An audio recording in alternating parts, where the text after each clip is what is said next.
좋으신 주님께서 베푸시는 크신 은혜와 축복이 사랑하는 여러분들과 함께 하시기를 간절히 기도드립니다. 오늘 예배당에 들어오시면서 차로 올라오신 분들이 많으셔가지고 교회 입구 화단에 핀 꽃들을 좀 보셨는지 모르겠습니다. 장미꽃도 피어 있고요. 이제 조금 있으면 하얀 수국꽃도 필 거고, 올해는 꽃잔디도 심어가지고 내년에는 수북한 예쁜 꽃잔디도 보실 수 있을 거고, 그 중에도 올해는 우리 화단에 처음 핀 꽃이 있습니다. 바로 이 꽃이에요. 꽃 양귀비, 들 양귀비라고 불리우는 꽃이죠. 양귀비라고 하니까 나쁜 곳에 사용되는 건 아니고요. 이 꽃에는 그런 성분은 없다고 합니다. 이 꽃의 학명은 아네모네입니다. 아네모네. 이 계절이 되면 예수님이 사시던 팔레스타인 지역에서는 너무나 흔하게 볼 수 있는 꽃, 그냥 길가에 뭐라 그래야 될까요? 우리나라 옛날에 코스모스 피듯이 그냥 피는 꽃, 누가 씨를 뿌렸는지도 모르고 누가 가꾸고 재배하는 것도 아닌데 그렇게 피는 꽃이 바로 이 꽃입니다. 그래서 오늘 본문에 보면 백합화라는 꽃이 나오죠. 원래 백합하면 이런 꽃을 말하는 겁니다. 우리가 알고 있는 백합은 다음 사진을 보여주시면 이런 꽃이 바로 백합이죠. 그런데 오늘 성경에 나와 있는 백합화라고 표현된 꽃은 우리가 알고 있는 이 백합, 이 하얀 백합이 아니고 사실은 앞에 사진에 보여진 아네모네를 말하는 겁니다. 우리가 흔히 알고 있는 백합화, 이 하얀 백합화는 에스더서에 나오는 페르시아 왕이 겨울에 지내던 수상궁이라는 궁전이 있는데 그 수산이 바로 이 백합화를 의미하는 거예요. 또 이스라엘 백성이 포로 시대에 돌아와서 성전을 새로 지으면서 야긴과 보아스라는 두 큰 기둥을 세우는데 그 기둥 끝에 무엇의 모양으로 장식을 하려고 했냐면 이 백합화 모양으로 하라고 했던 겁니다. 네, 여기서 말하는 백합화, 바로 우리가 알고 있는 하얀색 백합을 말하죠. 그러니까 성경에서는 백합은 특별한 꽃, 일반적인 사람들이 흔히 볼 수 없는 특별한 꽃으로 해석될 때도 있고 아주 흔하고 흔한 꽃으로 해석될 때도 있다는 겁니다. 왜 그렇게 되었느냐? 그냥 백합, 아네모네 구분해서 쓰면 될 텐데 히브리어나 헬라어에는 분명히 구분되어져 있는데 이게 드레핀 꽃이랑 백합이랑 구분되어져 있는데 우리나라 성경에는 구분되어져 있지 않아요. 왜냐하면 우리나라 성경이 번역될 당시에 우리나라에는 이 아네모네라는 꽃이 없었대요. 그래가지고 흔하게 볼 수 있는 꽃을 정해야 되는데 그 당시에 우리나라에는 백합이 이렇게 흔했대요. 그래서 아주 흔한 꽃, 그러면서도 좀 예쁜 꽃을 찾다 보니까 백합이라는 단어로 해석을 했다는 거예요. 또 이런 상황이 벌어지는 성경은 바로 대표적인 본문이 삭개오 이야기예요. 삭개오는 예수님을 보기 위해서 어느 나무에 올라갔어요? 뽕나무에 올라갔죠. 그죠? 삭개오는 뽕나무에 올라가야 제맛인데 여러분이 가지고 계신 성경책을 찾아보시면 삭개오는 뽕나무에 올라가지 않았어요. 돌, 무화과 나무라는 것에 올라갔어요. 그런데 우리나라에 돌, 무화과 나무가 있어요? 없어요? 없어요.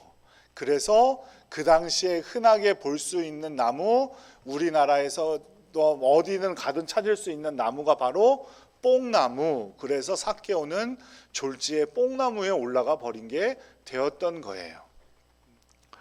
그러니까 예수님께서 오늘 말씀하시고자 하는 것은 오늘 본문에서 말하는 백합화, 팔레스타인 지역에서 너무나 흔하게 볼 수 있는 꽃, 그 꽃들을 봐라. 그 꽃들이 수고를 하든 예쁘게 보이려고 자기 옷을 예쁘게 지어 입든 그렇지 않잖아. 그럼에도 불구하고 그걸 다 누가 꽃 피우게 하신다는 거예요? 하나님께서 하신다는 거예요. 예수님께서 말씀하시고자 하는 것은 하나님께서 놀랍도록 아름답고 신비롭게 창조하신 이 세상을 그냥 내버려 두지 않으시고 공급하고 인도하시고 보호하신다는 말씀을 우리에게 하고 계신 겁니다. 그럼에도 불구하고 우리는 종종 우리의 필요 때문에 걱정과 염려에 사로잡혀 살 때가 많죠. 하지만 예수님은 그러지 말라고, 하나님께서 우리의 모든 것을 공급하신다고 예수님께서 들에 핀 꽃을 비유로 설명해 주시는 겁니다. 하나님께서 채워주시고 우리의 필요를 위해 공급해 주심을 믿고 우리는 우리 앞에 놓인 일들을 묵묵히 견디고 최선을 다해 감당할 때 하나님께서 더 큰 복을 내려주실 줄로 믿습니다. 중요한 것은 하나님께서 다 공급해 주시니까 나는 아무것도 안 하고 그냥 놀아야지, 그 마음이 아니라 하나님께서 공급해 주심을 믿는 것이고 쓸데없는 염려와 걱정을 거두는 것입니다. 엘리야가 바알과 아세라 선지자 850명과 싸워서 승리하게 되는 일이 있었습니다. 하나님을 대적하던 그 제사장들과 싸워서 이겼으니 얼마나 큰 영광을 누릴 수 있었겠습니까? 그런데 우리가 다 알고 있듯이 엘리야는 또 도망을 가야 하는 신세가 되었습니다. 그렇게 도망가다 너무나 낙심도 되고 몸도 힘들고 하니까 하나님께 자신의 생명을 거두어가 달라고 기도하죠. 하지만 하나님께서는 그 기도를 들으시지 않고 천사들을 통해서 숯불에 구운 떡과 한 병 물을 제공해 주시고 계속해서 천사를 통해서 40일 동안 걸어서 호렙산에 도달할 수 있도록 음식물들을 제공해 주십니다. 하나님은 분명히 우리를 너무나 사랑하시기 때문에 우리의 필요를 채우시고 끝까지 공급해 주시는 분인 줄로 믿습니다. 지난 한 달 동안 어려운 환경 가운데서도 아스팔트 포장을 위해서 많은 분들이 특별 헌금 해 주셔서 너무나 감사드립니다. 사실 2년 전에 교회 리모델링을 할 때 아스팔트 포장까지 계획을 했었는데 예산이 부족해서 다 하지를 못했죠. 그때 받았던 견적이 약 2,700만 원 정도였어요. 그래서 2년 정도가 흘렀으니 다 올랐는데 물가가 다 올랐으니까 한 3천만 원 정도는 되지 않을까 싶어서 이번 특별 헌금 예산을 3천만으로 정하고 기도하고 한 달 동안 헌금하도록 한 겁니다. 하지만 오늘 주보를 보시면 알겠지만 우리는 그 예산을 다 채우지 못했습니다. 그러면 우리 공사 못할까요? 하나님께서 기가 막히게도 또 다른 방법을 사용하셨어요. 하나님께서 사용하신 방법은 뭐냐면 공사 금액을 2년 전보다 훨씬 적게 하신 거예요. 다른 건 다 오르는데 아스팔트 포장 공사 비용만은 훨씬 떨어지게 하셔서 우리가 한 헌금으로 다 할 수도 있게 하셨고, 또 교회 뒤편 창틀에 실리콘이 다 터져가지고 글로 이제 물이 들어오고 이랬었는데 그 실리콘 작업까지 할 수 있도록 하셨어요. 기가 막히게 하나님께서 우리에게 공급해 주신 거죠. 물가가 다 오르는데 공사 견적은 떨어졌어요. 그래서 아스팔트 공사하고 실리콘 작업하니까 무려 38,450원이나 남았어요. 아마도 공사하시는 분들 음료수라도 대접해 드리라고 하나님께서 남겨주신 것이 아닐까 싶습니다. 물론 더 많은 금액이 헌금되어서 또 많은 일들 할 수 있었으면 좋았겠죠. 하지만 하나님께서 우리의 형편과 사정을 제일 잘 아시는 분이니까 우리에게 제일 좋은 곳으로 공급해 주신 줄로 믿습니다. 이렇게 악한 자도 좋은 것으로 자식에게 줄 알 텐데 하물며 하늘에 계신 너희 아버지께서 구하는 자들에게 좋은 것을 주시지 않겠느냐라는 예수님의 말씀은 결코 빈말이 아닐 겁니다. 하나님께서는 우리에게 좋은 것을 공급해 주시는 줄로 믿습니다. 물론 견적이 2년 전과 그대로였거나 더 비용이 많이 들게 되어서 헌금 액수가 모자랐더라도 충분히 할 수 있는 여력은 있었습니다. 왜냐하면 재작년부터 이 공사를 위한 것은 아니었지만 작년에는 특별 헌금으로 생각지도 못한 많은 금액을 헌금해 주신 두 가정이 있었고, 또 지난 2년 전부터는 한 달에 100만 원씩 꼬박꼬박 한 달도 거르지 않고 특별 헌금을 해 주시던 가정이 있어서 우리 교회 이곳저곳 손보면서도 많은 금액이 남아 있기는 했습니다. 이번 특별 헌금도 그렇습니다. 두세 번 하신 분들도 있어요. 그리고 본인의 이름으로도 하시고, 또 멀리 떨어져 있는 자녀와 손주 이름으로 하신 분들도 있고, 또 며칠 전에는 전화하셔서 목사님 얼마가 모자른가요? 물어보시고, 또 그거에 맞게 헌금해 주신 분도 계셨어요. 이런 마음들이 모아서 그 많은 돈이 모아진 줄로 믿습니다. 그것들 다 누가 주신 것입니까? 물론 내가 열심히 일해서 번 돈으로 한 것이지만, 그 전에 아무런 문제 없이 우리 가정을 지켜주신 하나님의 은혜이고, 또 교회를 위해 헌신하고자 하는 마음과 또 물질적 여유를 주신 하나님의 공급하심 때문인 줄로 믿습니다. 그 사실을 잊지 않는 여러분들이 되시기를 간절히 축복합니다. 그 모든 것들 주님께서 주시는 것이고 주님께서 채워주시는 것입니다. 지금 여러분들은 무엇 때문에 염려하고 계시고 어떤 것들이 필요하십니까? 예수님께서는 이 사실, 염려, 이것들에 대해서 그 사실을 제대로 믿지 못하고 있었던 제자들에 대해서 이렇게 말씀하셨습니다. 마태복음 6장 30절 말씀 함께 읽어보도록 하겠습니다. 오늘 있다가 내일 아궁이에 던져지는 들풀도 하나님이 이렇게 입히시거든 하물며 너희일까 보냐 믿음이 작은 자들아. 아멘. 분명히 그 염려의 문제를 예수님께서는 믿음 없음으로 연결하고 계십니다. 들풀가지도 챙기시고 공중에 나는 새도 챙기시고 솔로몬의 영광보다 그 들풀도 들꽃의 아름다움을 더 귀하게 여기시고 그 들꽃보다 우리의 생김과 우리의 모습을 더 아름답게 보시는 예수님께서 우리에게 무엇을 공급해 주시지 않겠습니까?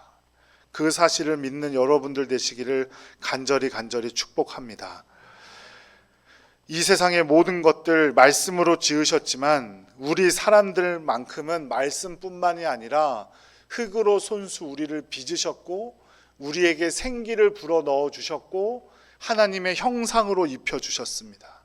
게다가 모든 피조물들에는 창조의 목적이 없지만 하지만 하나님은 반드시 사람에게는 분명한 목적을 가지고 계셨습니다. 그것이 바로 사람을 통하여 예배 받으시고 찬양 받으시기 위해서라는 것이었어요.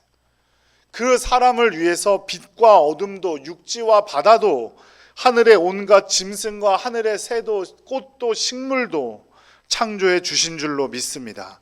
그런 하나님께서 지금의 우리의 어려움을 절대로 그냥 내버려 두시지 않을 겁니다. 그럼에도 불구하고 아마 누구나 한 가지 이상씩은 염려를 가지고 있을 겁니다. 저 또한 있습니다. 매사를 근심하며 살아가는 것이 우리 생활의 일부분처럼 되어 있습니다. 하지만 예수님께서는 이렇게 말씀하셨습니다. 누가 염려함으로 그 키를 한 자라도 더할 수 있느냐? 먹고 마시고 입는 것만큼 세상에서 중요한 일은 없지만 그것이 전부가 아니라 그것들을 채워주시는 하나님을 따라 살아가야 합니다. 떡은 우리의 육신을 위해 꼭 필요한 것이긴 하지만 그 먹을 것보다 더 중요한 것이 있다라는 이야기입니다. 그것이 무엇입니까? 바로 주님을 향한 믿음이다라는 것입니다. 하나님의 공급하심을 믿고 열심히 노력하며 나에게 주시는 그 열매들을 감사함으로 받아들일 수 있는 삶, 그 삶을 살아가야 한다라고 우리에게 말씀해 주고 계십니다. 사도 바울은 이렇게도 말했습니다. 빌립보서 4장 6절과 7절 말씀을 함께 읽죠. 아무것도 염려하지 말고 다만 모든 일에 기도와 간구로 너희 구할 것을 감사함으로 하나님께 아뢰라.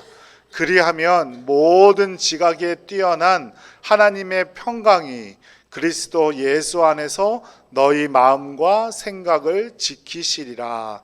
아멘. 우리의 염려가 사라지는 것은 내 노력 때문도 아니고 물질이 채워져서도 아니라는 겁니다. 지금 염려하는 물질이 채워진다고 해서 염려가 사라지는 것이 아니에요.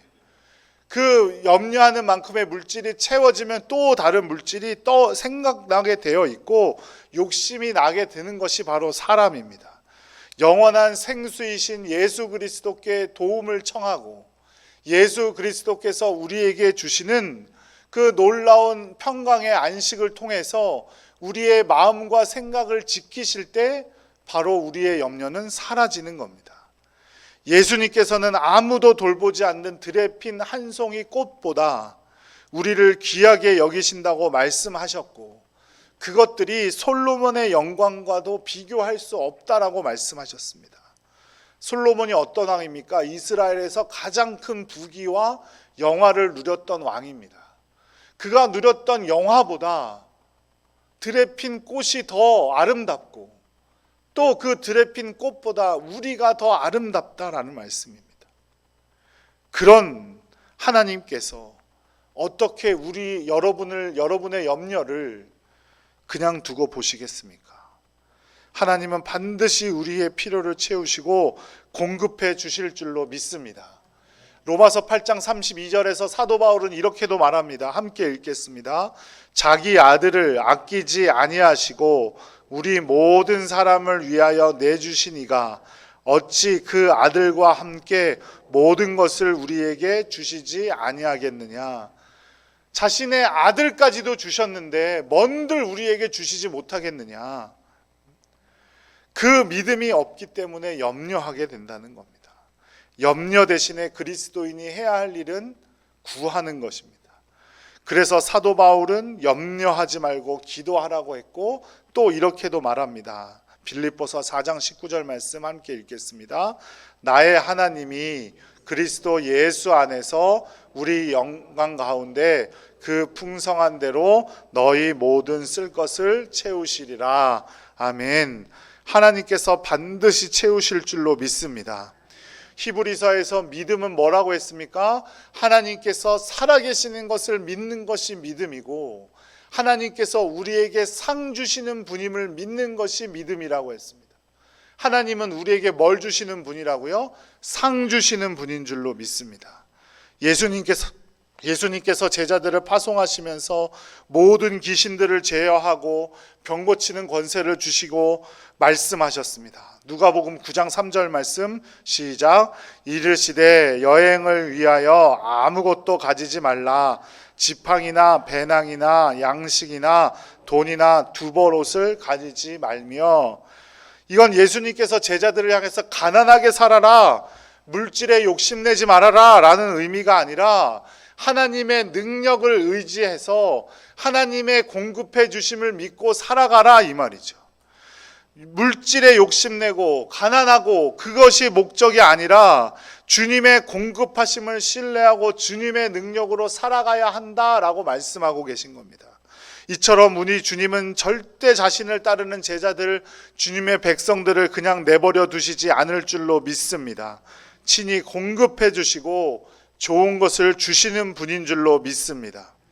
40년 동안 광야 생활을 한 이스라엘 백성들의 모습을 좀 상상해 보세요. 광야는 물이 없었어요. 물이 부족한 곳인데 당연히 샤워 시설도 없었을 테죠. 씨를 뿌리지도 않았어요. 그런데 먹고 살 수 있었죠. 옷을 싸가지고 다니지도 않았어요. 아마 이들의 모습은 거지 중에서도 상거지 꼴이었을 겁니다. 그런데 그들의 옷이 어떻게 됐다 그랬어요? 40년 동안 닳지도 않았다, 헤어지지도 않았다 그랬어요. 그들의 발은요 부르트지도 않았다 이렇게 기록하고 있어요. 그들이 건강해서 그런 걸까요? 그렇지 않을 거예요. 하나님의 공급하심이 있고 하나님의 지키심이 있고 하나님의 인도하심이 있었다라는 표현을 그렇게 한 걸 겁니다. 사랑하는 여러분, 이 시대를 살면서 돈은 꼭 필요합니다. 그것을 위해서 열심히 노력해야 합니다. 자신의 맡은 바 일을 최선을 다해서 해야 되고 정직하게 해야 합니다. 하지만 그 배후에서 우리에게 공급해 주시는 하나님께서 우리를 선한 길로 인도하시고 우리의 필요를 채워주실 것이라는 믿음을 꼭 가지고 있어야 합니다. 그 공급하심을 신뢰할 때 더 많은 복을 누리게 될 줄로 믿습니다. 오늘은 웨슬리 회심 기념 주일이기도 합니다. 감리교단을 비롯한 웨슬리안 교단들, 지난주에도 말씀드렸죠. 순복음, 또 구세군, 성결교단, 이런 교단을 웨슬리안 교단이라고 하는데 1738년 5월 24일 수요일 저녁에 영국의 올더스게이트라는 거리에서 모라비안 교도들의 신앙 모임에 참석했다가 회심을 경험한 웨슬리, 그 회심 사건 이후의 삶과 신앙을 따르는 사람들이 모여서 만든 교단이 이 웨슬리안 교단이죠. 그래서 5월 24일과 가장 가까운 주일을 웨슬리 회심 기념 주일로 지킵니다. 바로 그날이 오늘이에요. 웨슬리가 설교 중에 자신이 직접 중요하다고 생각한 설교 44편을 모아놓은 책을 발간을 했는데요. 그게 바로 모범 시행령이라는 책이고 우리나라에는 표준 설교집이라는 이름으로 많이 번역되어져 있습니다. 그 책의 마지막 설교가 바로 돈의 사용에 대하여라는 설교예요. 그 설교에서 웨슬리는 이와 같이 말합니다. 하나님께서는 반드시 너희에게 풍성한 물질을 부어주실 것인데 그것을 자신의 욕심을 위해서가 아니라 하나님의 일을 위해 사용해야 한다. 또 우리의 모든 활동이 돈과 떨어질 수 없음을 반드시 인정하고 하지만 그것들을 하나님께서 주신 것임을 기억하고 우리가 돈의 주인이 아니라 우리는 돈의 청지기일 뿐이라는 마음을 갖고 살아가는 것이 중요하다. 그러면 반드시 하나님께서 약속하신 물질을 필요에 따라 풍성히 채워주실 것이다. 왜냐하면 하나님께서는 우리를 너무나 사랑하시기 때문이다. 세상의 핀꽃들을 바라보며 와 예쁘다, 사진 찍어야지, 누구한테 보내줘야지, 카톡 프로필로 바꿔야지, 이런 생각들만 하지 마시고 하나님의 공급하심을 기억하고 찬양하는 복된 성도님들 되시기를 간절히 축원합니다. 주님의 놀라운 사랑과 은혜로 우리를 공급해 주시는 하나님을 신뢰함으로 더 큰 축복을 누리는 동산교회 모든 성도님들 되시기를 간절히 기도드립니다. 기도하겠습니다.